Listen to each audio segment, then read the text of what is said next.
Hi everyone, my name is Natasha Belfer and this is Becoming Her Anyways. Have you ever experienced this time period where no one's really available? Maybe you've cut off some people because you just kind of want to have some inner peace, but it gets very lonely because obviously you're by yourself a lot. Maybe this means that you have to spend a lot of time at home and you just feel like you're not really doing anything with your time. You kind of just feel useless. Well, today I'm going to tell you how you can entertain yourself without anyone else's company. So the first thing I'm going to say is get out of your house, okay? Get out. Go somewhere outside the house, literally anywhere by yourself. Go like a park or my advice. What I do is take a train somewhere. I go to the city, for example. Go somewhere. And I know that obviously maybe you don't have the money to spend. That's fine, but do something. Go on public transport somewhere. Walk somewhere. Guys, do something because at the end of the day, you can't rely on other people to always be there, and also you don't need that. Yes, obviously it's nice when you go out with people, but also you can do things by yourself. It's okay. I feel like sitting at home just because this person's busy is not the right thing to do. Obviously being at home is fine, and then some why people would do that, but I genuinely think that if we started going out by ourselves more, our mental health would improve because we wouldn't just be sat at home staring at a screen. I think that honestly, going out by yourself is way better than having to lower your standards so that the people around you can be in your life. I have definitely done this, but at the end of the day, it's not worth it because there's no point in having a bunch of toxic people that you hang out with. I have friends that do this, and I just think it's kind of sad because at the end of the day, why you hang out with them? What do they bring to your life? You're just wasting your time. You have limited amount of time on this earth, we're all mortals, okay? And you're spending it with such low lives who just complain about their lives or, are horrible to other people. I feel like it's not worth it. And I feel like a lot of the time, having self-respect is lonely. And if you're lonely because you won't put up with people's shit, then that is amazing. That's one of the biggest achievements you can have because there are many people who settle in life for lives that they don't want for literally no reason other than the fact that they want validation or they feel lonely. But at the end of the day, it's not worth it. Going on solo dates is actually really fun. I feel like if you go to the right places, if you get nice food, if you go walk, listen to music, listen to a podcast, maybe this podcast, go and do something. I feel like a lot of the time when you're alone, you're the most productive. There is a chart that shows the different things that people spend their energy on in day-to-day life, and it's compared to hours of productivity.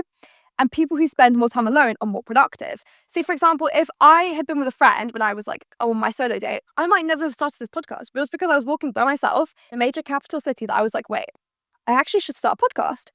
And I feel like it's so important to spend time alone. Obviously, guys, sometimes it's not nice. I understand we are social creatures, we love being with other people. We love relating to people and talking to people. And that's amazing and that's beautiful. But at the end of the day, it's not worth doing it with someone who is horrible to you. I have definitely had friends like this who they just put me down. They were very selfish. They were very self-involved. They weren't emotionally available. They betrayed me. They didn't have any sense of loyalty. And honestly, guys, I've never been happier being without those people. I feel like because I've interacted with these people, I actually wanted to be alone more because I was like, wow, when I'm alone, I don't have anyone who is abusing me or pretending to love me or whatever. I don't have that. That's also why I do love being single. I think that being single is so liberating because there is no man that I'm arguing with that I'm trying to better. I feel like by default, I'm always trying to push that man up to his best self, and it kind of comes at the cost of my own self-improvement because I only have a limited amount of energy. But when I was younger, I didn't really realize this. So, I tried to help this person be better and more social and more attractive. But then I was kind of left depleted because I was like, what are you actually giving me? I'm giving you a free life coach, which I should be charging you for. And what am I getting in return?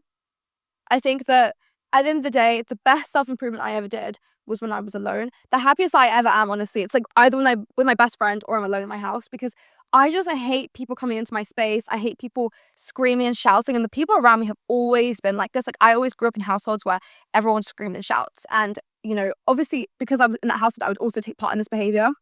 But when I was outside this house, I never would do that because obviously I didn't want to live like this.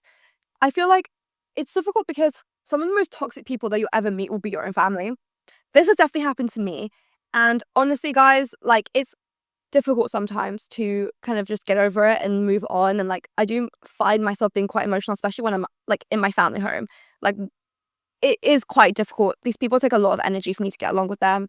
And a lot of the time I just prefer to be alone because I don't have to have this energy to try to stop someone from having a meltdown. Do you know what I mean? I would like to just be by myself. So today, I was actually supposed to go out with my best friend, but something came up and she cancelled on me. So I'm gonna have to go out by myself because I could just sit at home and do nothing.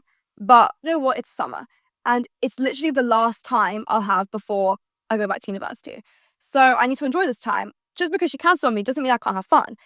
Do you know what I mean? Like, guys, we have to start taking accountability. We have to start going out and doing things by ourselves. We can't blame everyone else for our mental health. Like, yes, okay, life is sad when it's lonely. You know, sometimes like it happens because you've outgrown your surroundings, and that's fine. It's okay if these people don't really match your vibe anymore. Like, I definitely had this. I felt like I outgrew my entire hometown and all the people in it because they were kind of small minded, and I think their ideas really clash with mine, which is fine, but it's just not where I wanted to be. I think that being able to enjoy your own company is amazing because when people come to your life and they want to be part of your life, but they're shitty and they don't deserve to be there, you can say no. Because you know what it's like to be alone and you've made your peace with it. And that's one of the most powerful things that you can do is tell people, I don't care about being alone. I don't care. I would rather go out by myself, spend money by myself than put up with their behavior. So honestly, guys, I just want you guys to be happy and don't allow loneliness to make you go back to toxic people. I've seen this happen over and over again and it never ends well. Um, Go out by yourself and go have fun, honestly. Well, I'm gonna have to cut this short because I am actually going on a solo date. So I practice what I preach, guys. Thank you so much for listening. My name is Natasha Belfer and this is Becoming Cat Anyways.